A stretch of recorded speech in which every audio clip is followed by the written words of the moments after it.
Welcome back to our channel. यार ये बाप नंबर ये सीन मिला है, देखिए भाई। हाँ यार, प्ले कर।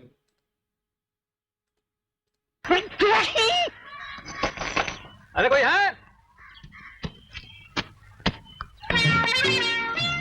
लानत है, न पेट में दाना है, न लोटे में पानी है, न बंडल में बीड़ी है, न माचिस में तीली है। अरे ये कौन घुसे मार मार के दरवाजा तोड़ रहा भाई? अरे वो दरवाजा मजबूत नहीं है, शमशान की जली हुई लकड़ी का है। बेटा प्रसाद, बेटा प्रसाद। क्या है बापू? बेटा वो दरवाजा खोल ना। तुम ही खोल दो ना। अरे मैंने बीड़ी नहीं पिया, मैं कैसे खोल सकता हूँ? मेरे को चक्कर आ रही है। मैंने भी 3 दिन से खाना नहीं खाया, इतना कमजोर हो गया कि मेरी परछाई को भी चक्कर आ रही है। साला मेरे डायलॉग मेरे को सुना रहा है। बेटा बाप ही जाएगा ना।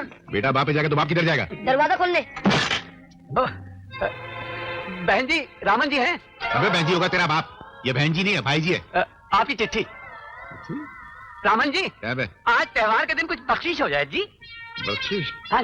अभी वसूल करता हूँ। तुम भी यार थूक में भजिया तलने चले आए हो। मेरी हालत देखो, मुझसे बख्शीश मांगना देखो। मुझे तकदीर ही नहीं बख्शा तो मैं तुम्हें बख्शीश कहां से दूं? मेरी गरीबी का तो यह हाल है कि अगर मैं किसी फकीर की अर्थी को कांधा देता हूं तो वो उसको अपनी इंसल्ट समझता है और अर्थी में से कूद के भाग जाता है। रोटी खाए हुए इतना जमाना गुजर गया है कि रोटी की शक्ल तक याद नहीं रही। चावल कैसा होता है, चाय किस काम में आती है, सब भूल गया हूँ। मेरा छोटा बेटा हफ्तों से भूखा निढाल अंदर पड़ा हुआ है। हमें तो लगता है भगवान ने खाली पैदा कर दिया है, तकदीर लिखना ही भूल गया। बड़ा दुख हुआ ये सुनकर। दुख? अरे भाई, दुख जब हमारी कहानी सुनता है तो खुद दुख को दुख होता है। तुम तो भी इंसान हो, मगर हम खुददार लोग हैं। गम खाकर अपना पेट भरते हैं, आंसू से अपनी प्यास बुझाते हैं, मगर किसी के आगे हाथ नहीं फैलाते। कुछ मदद हो जाती तो, वरना मेरा बेटा आखिरी सांस ले रहा है, चला जाएगा। अर्थी को कांधा तुम्ही को देना पड़ जाएगा। नहीं नहीं रामन भाई, ऐसा मत कहो, ऐसा मत कहो। अब चलेगा। सरकारी है, मनी ऑर्डर के। तो क्या हुआ? दूसरी जेब देखता हूँ। जल्दी दिखाओ, मेरा बेटा मर रहा है। एक अठन्नी थी कहीं पर। अठन्नी? हाँ। गरीबी का इंसल्ट करते हो? अरे अठन्नी अगर चंदे के डब्बे में डालो तोड़ के बाहर चली जाती है, और ज्यादा निकालो। हटी। हाँ? जेब में सुराख हो गया, लगता है वो अठन्नी भी कहीं गिर गई। गिर गई? लानत है, मेरे लिए जहां से कुछ आने वाला होता है वहां सुराख हो जाता है। माफ करना भाई, चलता हूँ। सुनो, अपने घर से कुछ खाना लाके दे देते तो। मेरी बीवी मायके गई हुई है। बीवी नहीं मांग रहा हूँ, मैं खाना मांग रहा हूँ। भाई खाना तो वही पकाती है ना। मैं तो खुद होटल पे खा रहा हूँ। तो होटल में लो चलो ना। होटल वाले का उधार बहुत हो चुका है, शायद आज वो मुझे भी खाना ना दे। क्या मुसीबत है यार। अच्छा सुनो, जा कहाँ रहे हो? एक बीड़ी तो दो कम से कम। एक ही है। चलेगी? अरे मस्जिद तो वापस छोड़ो। घर में बीवी नहीं है, हाँ। जेब में बीड़ी नहीं है, हाँ। माचिस का क्या करोगे? हाँ। जाओ ऐश करो, हाँ। भगवान भला करेगा, जिसका कोई चांस नहीं है। बहुत पौड़ा नहीं। मुझसे बख्शीश मांगने आया था, मैंने आज तक किसी को बख्शा दिया उसको बख्शीश दूंगा? अरे हाँ बेटा प्रसाद, इधर मेरे नाम पे चिट्ठी किसकी आ सकती है? अरे इसमें तो राखी है। राखी? अरे हाँ, मेरी एक प्यारी बहन है। दुनिया इधर की उधर हो जाए मगर मुझे राखी भेजना नहीं भूलती। इसके बदले में पैसे भेज देती तो कितना अच्छा होता था। वो छोड़ चिट्ठी फेंक। ये ले, एक काम कर, इसको बाजार में लेके जा, उसको बेचने का कुछ चक्कर चला। ठीक है, 2 रुपए दूंगा। क्या बात करते हो सेठ? महाराजा गवले की बहन ने अपने भाई को जो राखी भेजी थी, ये वही राखी है। तुम छोटे आदमी ऊंचे माल की कदर जानते ही नहीं। चल 4 रुपए ले ले। 4 रुपए तो इसके दर्शन को लगते हैं। देखा, मैं 5 से ज्यादा नहीं दूंगा। हाँ। अच्छा ठीक है, 5 रुपए का सामान दे दे। क्या दूं? 8 डबल रोटी, 2 बंडल बीड़ी, 2 पैकेट बिस्कुट। चल जल्दी कर सेठ। हाँ देता हूँ।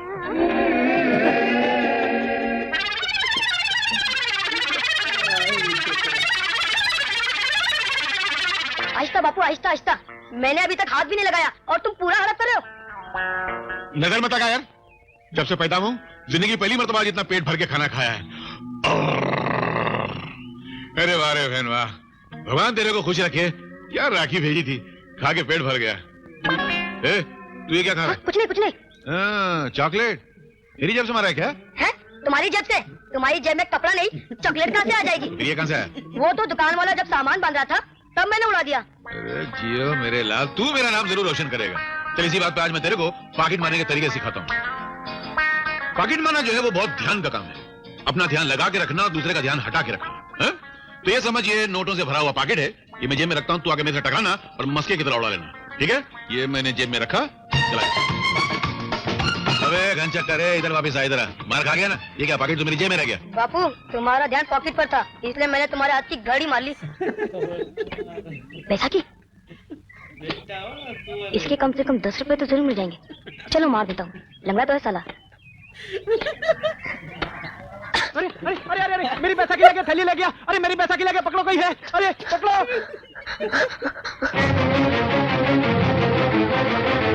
मास्टर जी। वाह शाबाश बेटे, क्या विद्यार्थी है मेरे, दिन दहाड़े डाका डालते हैं। अपाहिजों की बैसाखी छीन के भाग जाते हैं। बोल, क्यों किया तूने? बोल। तुम? हाँ मैं। क्यों मारो इसे? इसने चोरी की है, एक लंगड़े की बैसाखी चुराई है। तो चुराने दो ना, वो लंगड़ा क्या तुम्हारे रिश्ते में लगता है? वाह वाह वाह, क्या बाप हो। उसको चोरी पे सजा देने के बजाय उसकी तरफदारी कर रहे हो। शायद इसीलिए तुमने इसको स्कूल से निकलवाया था, ताकि ये तुम्हारी तरह चोर, उचक्का और गिरहकट बन सके। हाँ जी, इसीलिए निकाला है स्कूल से। इस देश में पढ़ाई लिखाई करने वालों को मिलता क्या है? सारी जिंदगी माँ बाप की दौलत और मेहनत को बर्बाद करके लड़के डिग्री हासिल करते हैं। उसके बाद नौकरी के लिए ठोकरे खाते फिरते हैं। आधी जिंदगी पढ़ाई में गुजर जाती है, आधी जिंदगी ठोकरे खाने में गुजर जाती है। तो क्या फायदा ऐसा पढ़ाई हासिल करके? उल्टा पढ़ाई लिखाई हासिल करने के बाद मेहनत मजदूरी करते हुए शर्म आती है, क्योंकि दिमाग की दीवार पर डिग्री की छाप लग जाती है। क्या फायदा इसका स्कूल में पढ़ाई हासिल करके? तुम्हारे साथ रह के क्या फायदा है? क्या बनेगा ये चोर उचक्का? वैसे भी आज के जमाने में कौन पढ़ाई लिखाई करके साधु संत बन जाता है? सभी बेईमान बनते हैं। पढ़ाई लिखाई करके बेईमानी के नए नए तरीके निकलते हैं। मासी जी एक बात बताऊं, आजकल के जमाने में उसी बच्चे को पढ़ना चाहिए जिसके बाप के बाद दौलत का ढेर लगा हुआ हो, ताकि पढ़ाई लिखाई पूरी करके अपने बाप की कुर्सी पर जाके बैठ जाए और पढ़े लिखे डिग्री वाले नौजवानों को अपना गुलाम बनाकर उन पर हुकूमत करे। इसीलिए मैं अपने बेटे को अपनी यूनिवर्सिटी में पढ़ा रहा हूं, ताकि बड़ा होकर किसी की नौकरी नहीं करेगा, अपना बिजनेस, अपना कारोबार खुद करेगा, अपने दिमाग के बल पर, अपनी उंगलियों के अवसरों से। आज तुमने इस बच्चे को तमाचा खाने से बचा लिया, लेकिन कल यही तुम्हारा पाप तुम्हारे मुंह पर ऐसा कस के तमाचा मारेगा जिसकी आवाज से तुम्हारा कलेजा तड़प उठेगा। तुम फूट फूट कर रोओगे, लेकिन उस वक्त अफसोस तुम्हारे आंसू पहुंचने वाला कोई नहीं मिलेगा।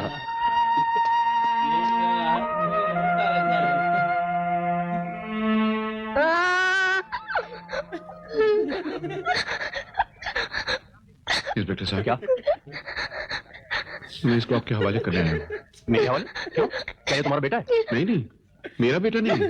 ये बेचारा तो एक बस स्टॉप पे खड़ा फूट फूट के रो रहा था। लगता है इसके माँ बाप नहीं, अनाथ है, इसलिए मैंने सोचा आपके पास ले आऊं, आप इसे रख लीजिए। मेरा परिवार खुद बहुत बड़ा है भाई। तो एक काम करो, फिर इसको हवालात में रख लो। हवालात में कैसे रख लूं? ना इसने कोई जुर्म किया है, ना कोई गुनाह। तो मैं क्या करूं? मैं कहाँ ले जाके रखूंगा इसको? अरे तो ले जाओ किसी अनाथ आश्रम में भर्ती करा दो। ये अनाथ आश्रम सब नाम के होते हैं, असल में ये मुसीबत आश्रम होते हैं। अनाथ आश्रम में जो बेचारे बच्चे पलते हैं वो भूख, प्यास, गरीबी, जुल्म, मार सहते सहते बड़े होते हैं, और जब बाहर निकलते हैं तो आदि मुजरिम बन चुके होते हैं। साहब, मैं तो कहता हूँ रुपये में 12 आना जो मुजरिम है वो सब अनाथ आश्रम की पैदावार है। तुम बिल्कुल ठीक कह रहे हो भैया, इस बात की जिंदा मिसाल मैं हूँ। मैं अनाथ आश्रम में पला बड़ा हुआ और बाहर निकलकर आदि मुजरिम बन गया। बताओ। मेरी दर्दनाक कहानी सुनकर तुम्हारा कलेजा हिल उठेगा। एक मरतबा की बात है। अच्छा, मैं अपनी कहानी सुना रहा हूं, तो अपनी कहानी बीच में घुस रहा है। इंस्पेक्टर साहब, आप अपनी इस वर्दी को हटाकर अपने खूबसूरत से दिल से सवाल कीजिए कि ये मासूम, ये छोटा फूल सा मासूम अनाथ आश्रम में पढ़ने के लायक है? क्या हम लोगों ने हिंदुस्तान की आजादी में खून इसलिए बहाया था कि भारत का भविष्य का बोझ उठाने वाले छोटे से मासूम कांधे अनाथ आश्रम में पलकर बड़े होंगे? एक काम करो जी, तुम खुद इस बच्चे की परवरिश करो। मैं? हाँ, मैं तुम्हें पैसे दे दिया करूंगा। बोलो, मंजूर है? देश के भविष्य के लिए मैं कुछ भी कर सकता हूँ। लाई, लो, अभी सिर्फ इतने रख लो। अगले महीने से हर महीने मुझसे तुम 100 रुपए ले जाया करना। और पहले ही को पहुंच जाऊंगा। लेकिन वाह यार, मुझे लंगड़े वाले भाई को देखा है, इसको भाई लेके भाग गया। ऐसे चोर नहीं देखे भाई, कोई एहसास नहीं। बड़ा हरामी बच्चा है। चोर है भाई, हरामी चोर है भाई। बच्चे को भी बड़ी ट्रेनिंग दे रहा है भाई। बाबू कहता है ये तो तुमने नहीं चुराया, ये घड़ी चुरा ली यार, ये मजा आ गया। लंगड़े को बेचा है, दोनों चुरा।